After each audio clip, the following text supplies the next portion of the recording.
观众朋友们大家好，欢迎收看本期的视频。又到了与观众们一起唠嗑的时间了。今天与观众分享的是一部精彩的动漫作品《五更记》，一起来看一下吧。石行与不死鸟的抗击大能力，相信漫迷们是知晓的，尤其是他们在合体之后的力量更是无限强大，也是闪瞎了很多人的眼睛。在最新的剧情中，五更众人搭载着逆天而行的战舰前往神域，却难逃神眼的法眼。逆天而行等人遭到神族的追杀，但是在这一期最大的看点就是石行与五更之间的战斗了。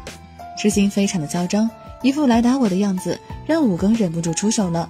石行被五更暴打之后，没有想到的是，最终他却借着不死鸟涅槃重生，实力暴涨。这时候的五更已经不是他的对手了，急忙呼叫帮手。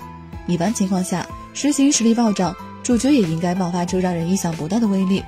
谁想五更在这个时候练气左臂使不上力，这真的是太吊人胃口了。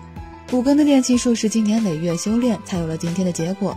面对石行的猛攻，五更仍然选择用练气左臂去硬扛，说明他心里有底，能扛下石行的攻击。只不过在攻击的时候，手臂突然间有了异样，这让人非常的担心。或许这对五更来说也是一个好消息，五更练气左臂的异样可能是他突破的前兆。当初五更跟着子羽去换岛修炼的结果是大家都能看到的。按道理来说，任何的修炼都会遇到瓶颈的时候，而突破瓶颈就需要一个非常好的契机，而拥有不死鸟力量的石行就是五更突破瓶颈的契机。